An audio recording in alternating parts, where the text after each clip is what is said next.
भक्तगणों, आज वाल्मीकि रामायण में आपको निशाराज गुहा के द्वारा लक्ष्मण के सदव्यवहार और विलाप का वर्णन की कथा कहूंगा। अब इसको ध्यान पर सुने। वनचारी गुहा ने अप्रेमी शक्तिशाली भरत से महात्मा लक्ष्मण के सद्भाव का इस प्रकार वर्णन किया। लक्ष्मण अपने भाई की रक्षा के लिए श्रेष्ठ धनुष और बाण धारण के अधिक काल तक जागते रहे। उस समय उन सद्गुणशाली लक्ष्मण से मैंने इस प्रकार कहा, तात रघुकुल नंदन, मैंने तुम्हारे लिए यह सुखदायिनी सैया तैयार की है। तुम इस पर सुखपूर्वक सो और भली भांति विश्राम करो। यह मैं सेवक तथा इसके साथ के सब लोग वनवास होने के कारण दुख सहन करने के योग्य हैं, क्योंकि हम सबको कष्ट सहने का अभ्यास है, परंतु तुम सुख में ही पले होने के कारण उसी के योग्य हो। धर्मात्मन, हम लोग श्री रामचंद्र की रक्षा के लिए रात भर जागते रहेंगे। मैं तुम्हारे सामने सत्य कहता हूं कि इस भूमंडल में मुझे श्री राम से बढ़कर फिर दूसरा कोई नहीं है, अतः तुम इनकी रक्षा के लिए उत्सुक न हो। इन श्री रामचंद्र के परमार्थ से ही मैं इस लोक में महान यश, प्रचुर धर्मलाभ तथा विशुद्ध अर्थ एवं भोग्य वस्तु पाने की आशा करता हूं। अथवा मैं अपने समस्त बंधु बांधवों के साथ हाथ में धनुष लेकर सीता के साथ सोई पीर सका श्री राम की सब प्रकार से रक्षा करूंगा। ईश्वर में सदा विचरते रहने के कारण मुझसे वहां की कोई बात छिपी नहीं है। हम लोग यहाँ युद्ध में शत्रु की चतुरंगनी सेना का भी अच्छी तरह सामना कर सकते हैं।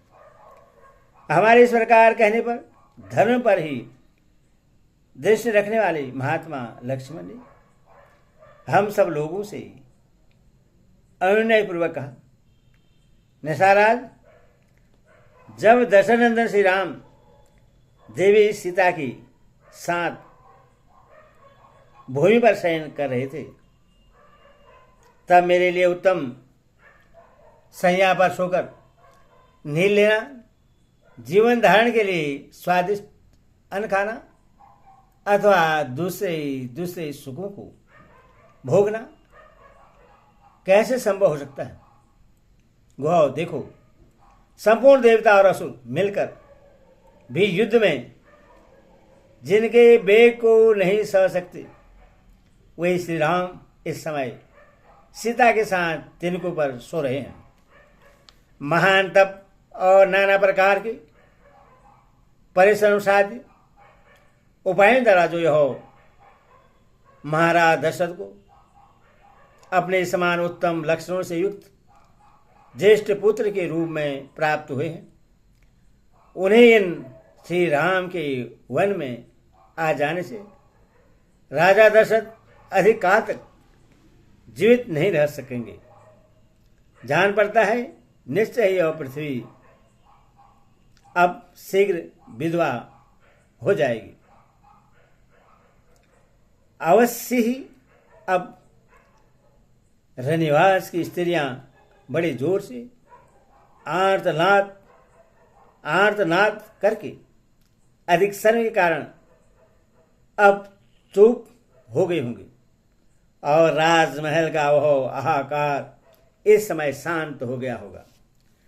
महारानी कौशल्या, राजा दशरथ तथा मेरी माता सुमित्रा, ये सब लोग आज की इस रात तक जीवित रह सकेंगे या नहीं, यह मैं नहीं कह सकता। शत्रुघ्न की बाट देखने के कारण संभव है मेरी माता सुमित्रा जीवित रह जाए, परंतु पुत्र के विरह से दुख में डूबी हुई वीरजन्य कौशल्या अवश्य नष्ट हो जाएगी। महाराज की इच्छा थी कि श्री राम को राज्य पर अभिषेक करूं। अपने उस मनोरथ को न पाकर श्री राम को राज्य पर स्थापित किए बिना ही हाय मेरा सब कुछ नष्ट हो गया। ऐसा कहते हुए मेरे पिताजी अपने प्राणों का परित्याग कर देंगे। उनके उस मृत्यु का समय उपस्थित होने पर जो लोग वहां रहेंगे और मरे हुए पिता महाराज दशरथ का सभी प्रेत कार्यों में संस्कार करेंगे, वही सफल मनोरथ और भाग्यशाली हैं। यदि पिताजी जीवित रहे तो रमणीय चबूतरों और चराहों के सुंदर स्थानों से युक्त पृथक पृथक बने हुए विशाल राजमार्गों से अलंकृत धनिकों की अटिलिकाओं और देव मंदिरों एवं राजभवनों से संपन्न सब प्रकार के रत्नों से विभूषित हाथियों घोड़ों और रथों के आवागमन से भरी हुई विविध बादों की ध्वनि से निनादित समस्त कल्याणकारी वस्तुओं से भरपूर हष्टपुष्ट मनुष्यों से व्यास पुष्प वाटिकाओं और उद्यानों से परिपूर्ण तथा सामाजिक उत्सवों से सुशोभित हुई मेरे पिता की राजधानी अयोध्यापुरी में जो लोग विचरेंगे वास्तव में वे ही सुखी हैं। क्या वनवास की इस अवधि के समाप्त होने पर सकुशल लौटे हुए सत्य प्रतिज्ञ श्री राम के साथ हम लोग अयोध्यापुरी में प्रवेश करेंगे। इस प्रकार विलाप करते हुए महामनुष्य राजकुमार लक्ष्मण की वह सारी रात जागते ही बीती। प्रातःकाल निर्मल सूर्योदय होने पर मैंने भागीरथी के तट पर वट की दूध से उन दोनों के केसों को जटा का रूप दिलवाया और उन्हें सुखपूर्वक पार उतारा। सिर पर जटा धारण करके वलकल एवं चीर वस्त्र पहने हुए महाबली शत्रु संतापी श्री राम और लक्ष्मण दो गजयुद्ध पतियों के समान शोभा पाते थे। वे सुंदर तरकस और धनुष धारण किए इधर उधर देखते हुए सीता के साथ चले गए।